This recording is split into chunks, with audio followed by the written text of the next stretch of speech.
Good evening. It's already December. I I don't know where November went. I think a lot of people say that, and I'm just as guilty as inefficient use of my time as a lot of people. You know what I think it is? No one ever gave me a date book because apparently there's just well, everybody knows that when you give somebody a date book, you give them the gift of time management. Yeah. Would have been nice. Actually, I would have found that annoying. I use Outlook, and um, having another binder thing to carry. No. Anyway, um, my first um, video talked about what being a pagan means to me. I wanted to elaborate on that a little because essentially what I said was, if you're a pagan, you're open to spiritualities and of many people and many gods. But that doesn't really tell you a lot about who I am. So I wanted to give you a little more information on that. Um, I guess my cosmology would essentially have three layers to it. At the core, I'm a diehard pantheist. I believe that the universe is one living entity. We're all cells in it. If if we're healthy and we treat the other cells around us healthy and we don't attack the living body that we dwell in, then everybody's healthy and the body treats us well. And the cycle of reciprocity there, beneficial reciprocity, continues. And that's kind of the driving force in in my spiritual path. Outside of that, or surrounding that, is essentially two parts. I am On one half, I'm a Jungian archetypist, which essentially means I believe in that the gods are representations of our psyche, and if that's all the gods were, that would be that would be okay too, because still have they would still have a deep impact on my life, the way I lead it, how I interact with other people, how I treat the world, and I think that's important. But on the flip side, I'm also a hard polytheist. It's sort of as if the Jungian archetypist was looking in a mirror, and all those archetypes are actually real gods, and each their own entity. And because my experience with them has been too profound, simply to relegate all those experiences to as a twitch of the mind. So personally, I'm certain that the gods are real. I don't know if all of my experiences are necessarily divinely inspired, but it's kind of as if they a reflection of philosophies looking at one another. And it would make sense if the gods were real, because they would also be cells of that divine pantheist being that is the universe, whatever that might be, however many layers or dimensions that might entail.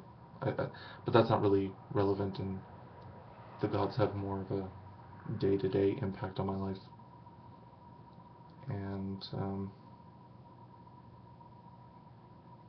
but the psychological benefit and use of being a archetypist has helped me through a lot of different things in my life, a lot of episodes or stages. Um, so that kind of surrounds those two halves, those two reflections, surround the core of being a pantheist. Um, then the candy sugar shell that surrounds that cosmology, the part that the public usually sees, is when I call myself a humanistic pagan. And well, I do that for a variety of reasons.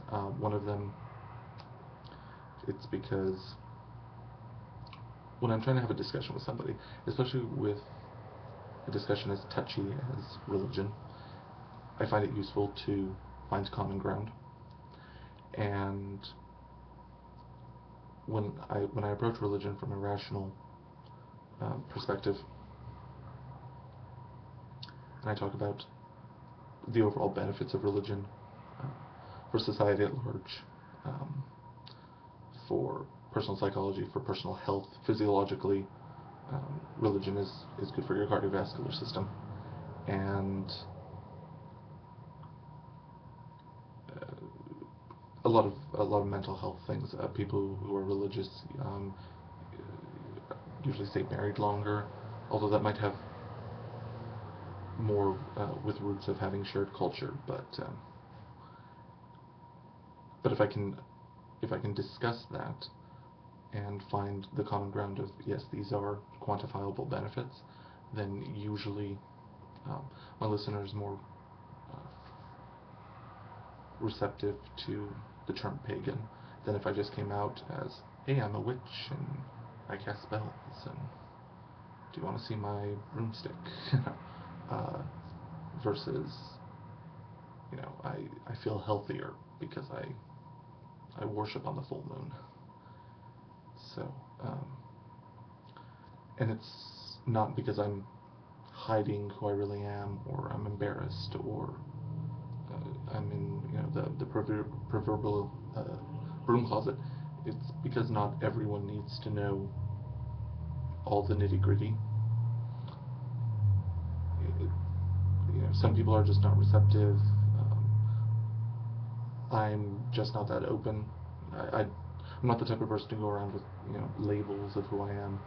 I don't wear jewelry that indicates it, and it's not like a public announcement sort of thing. So being a humanistic pagan allows me to interact with people about religion without riling anyone up unnecessarily, because it can be a touchy subject. And yeah, so I kind of wanted to elaborate on what being a pagan means for me by describing the other words that I attribute to myself. As far as ritual goes, it tends to be pretty witchy, I guess. I'm book taught a lot of those Wicca 101 books, so my ritual setup, my altar setup is very classic in that sense, I suppose. Although I am not traditionally trained, I've never been trained. I've never worked with people, so I don't have that benefit. I've always been um, solitary, independent. Uh, I also tend to do a lot of journeying. I guess the shamanic approach. Although I will set up altars for whatever kind of work I'm doing. Um, Altar setups, the act of creating an altar is very grounding for me, and it puts me in the right mindset for whatever project I'm about to embark on. So either I'm traveling inward through a journey, or acting out the ritual itself. Um, an altar is pretty important for me. Other than that, I mean, of course, there's more nitty gritty to that, but I think that kind of gives you, the first base stones for where I'm coming from, and yeah. Well, it's already December. I'm hoping everybody's looking forward to the winter holidays, season greetings kind of thing, Christmas, Yule, whatever else it might be. And I hope everybody enjoys their weekend. Cheers.